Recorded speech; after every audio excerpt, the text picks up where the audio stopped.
pemirsa Tegar TV dimanapun Anda berada, kita lanjutkan dialog spesial kita sore ini bersama Kepala BPMP Lampung, Bapak Johan Ahmadi MED, didampingi oleh Bapak Yuni Herwanto MPD, Ketua PGRI Bandar Lampung, dan Bapak Irwan Kolbi MPD, Fasilitator Guru Penggerak.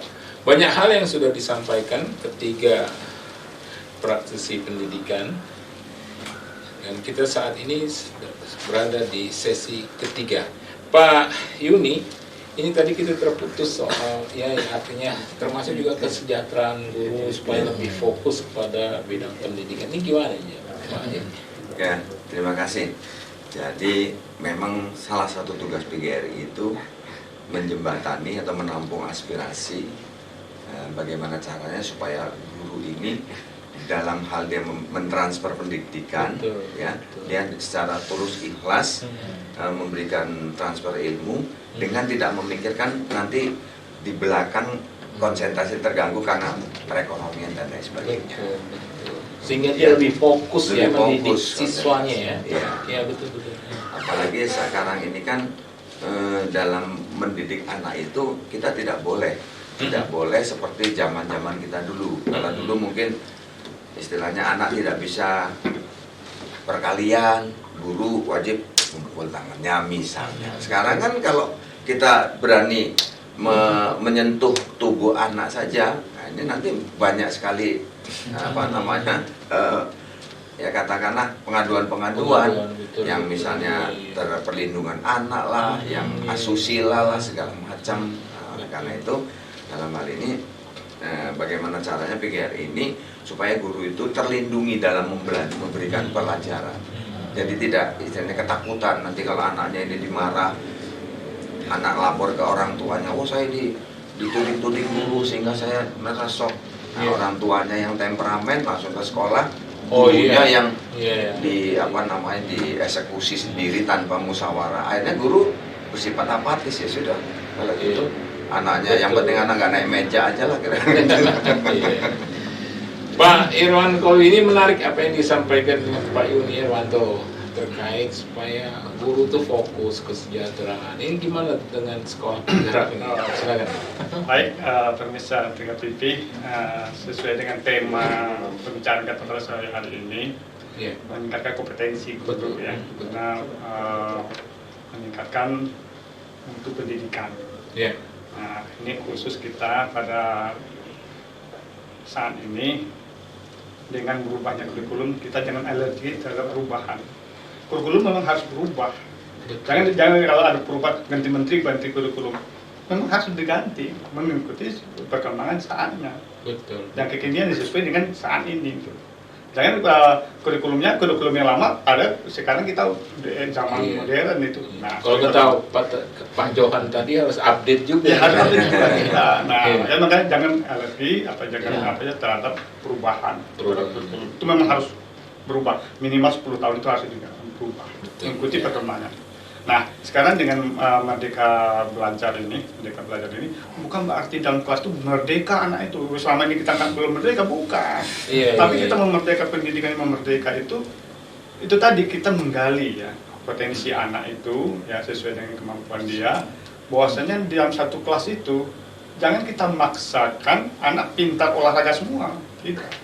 Tidak harus pintar matematika. Mungkin mereka punya kemampuan lain. Nah, inilah kemampuan guru yang memilah-milah pendidikan seperti ini saat ini.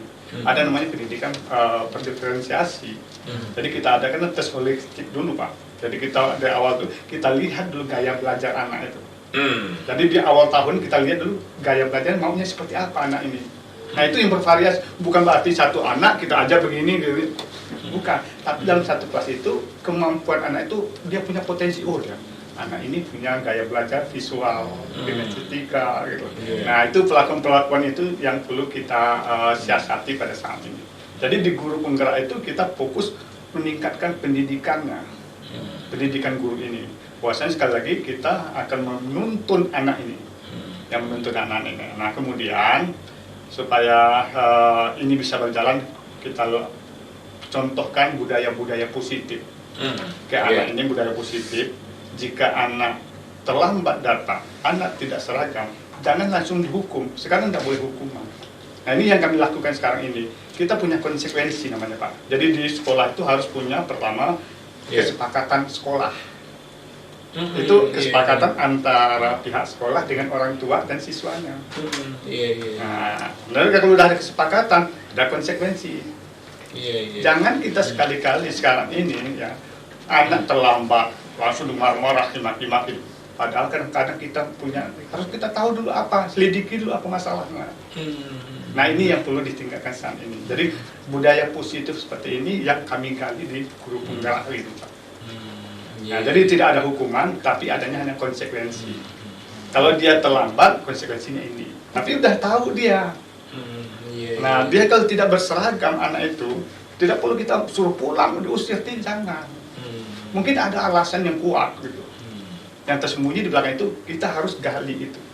Nah, dan itulah pendidikan kami di guru penggerak ini. Saya salah satu bagian dari itu yang mendidik, mendampingi para guru-guru ini untuk meningkatkan kemampuan kompetensi tadi dalam mendidik anak-anak.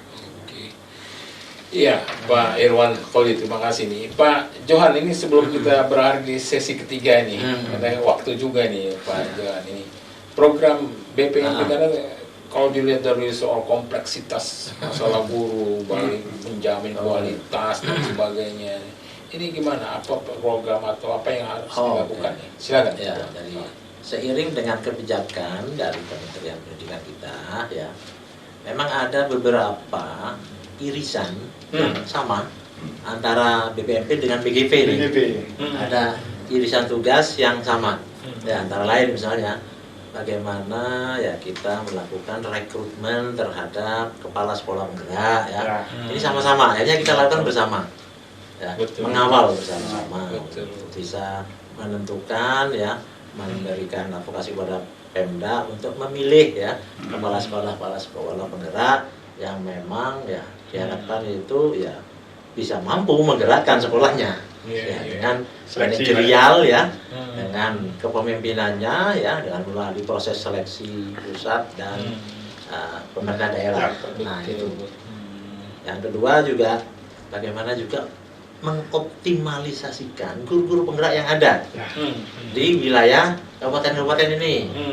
Ya, jadi bersama Balai Guru Penggerak itu melakukan seleksi dan melatih menjadi guru penggerak ya. Nah, BPMP ya tugasnya untuk bisa ya menyampaikan, memasarkan kepada, mengingatkan kepada pemerintah daerah, ini loh ada produk guru penggerak. Nah, itu ya. Itu mohon ya bisa dipertimbangkan ya, dilihatlah ya kan ya, paling enggak ya diberdayakanlah, dioptimalkanlah, karena itu adalah sumber SDM ya yang terkini ya kan ya, SDM yang terkini itu dari produk-produk yang paling terbarukan ya, untuk bisa ya menjadi pemimpin-pemimpin pembelajaran di sekolahnya masing-masing. Itu harus supaya ini optimalkan ya, melalui guru penggerak ya, untuk bisa menjadi pemimpin-pemimpin pembelajaran di satuan pendidikan. Ya, tentunya ya yang dipertimbangkan sudah memenuhi persyaratan ya, sudah cukup pengalaman ya, sudah memiliki apa, kalau di sekolah negeri ya paling ya sudah memiliki ada SNIP-nya ya, juga ada penilaian dari pimpinan kan, pimpinan ini kan dilihat walaupun orangnya pinter ya kan, tapi kalau dilihat wah kok dedikasi, loyalitas, ada lagi juga ada pertimbangan lain. Harus dilihat dari situ juga ya. Loyalitas, ada aspek lain, dedikasi, loyalitas, kreativitas, ya insya Allah bagus itu kreativitas. Tapi track record dan sebagainya ini kan, ini yang karakter. Itu menjadi ya salah satu ya pertimbangannya juga Pemda. Dan ini saja kita ingatkan bersama. Ya. Selain itu pula ada sekarang kebijakan Pak ya, selain sekolah penggerak ya, ya kita juga mengawal itu juga implementasi kurikulum merdeka yang dilakukan secara mandiri oleh setiap satuan pendidikan, melakukan secara mandiri ya. Ya paling tidak ya kan beda nih Pak antara program sekolah penggerak dengan tim ya, IKM ya, sekolah yang melakukan kurikulum merdeka secara mandiri. Harapannya juga sekolah penggerak ini memiliki potensi yang lebih ya dari yang melakukan secara mandiri, sehingga ukurannya, targetnya, harapannya dari kementerian itu ya jangan sampai ya program sekolah penggerak kok kalah sama yang mandiri. IKM dilakukan mandiri oleh sekolah tanpa bantuan Kemdikbud. Berbeda dengan yang sekolah penggerak itu banyak menerima bantuan, intervensi, pembinaan ya oleh kementerian. Nah ini di lapangan ya kita juga memantau itu, dan kita juga mendorong semua satuan pendidikan agar supaya ya bisa mengikuti ya, melaksanakan ya kebijakan-kebijakan Kemdikbud ya.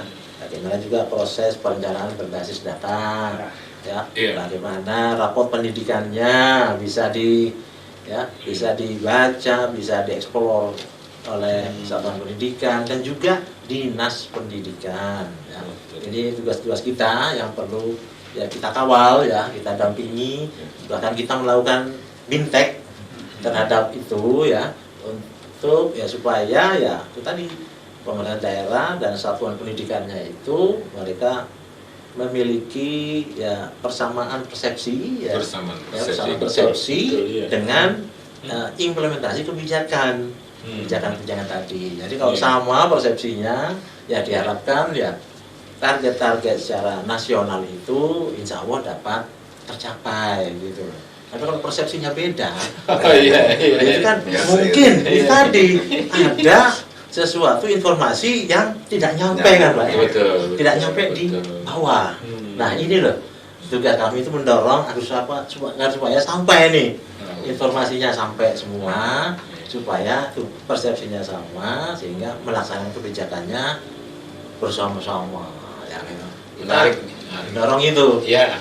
Menarik Pak Johan, Pak Yuni dan Pak Irwani. Itu tadi kita sudah berada pada penghujung acara di sesi ketiga nih Pak Johan. Kita akan lanjutkan pada sesi selanjutnya nih.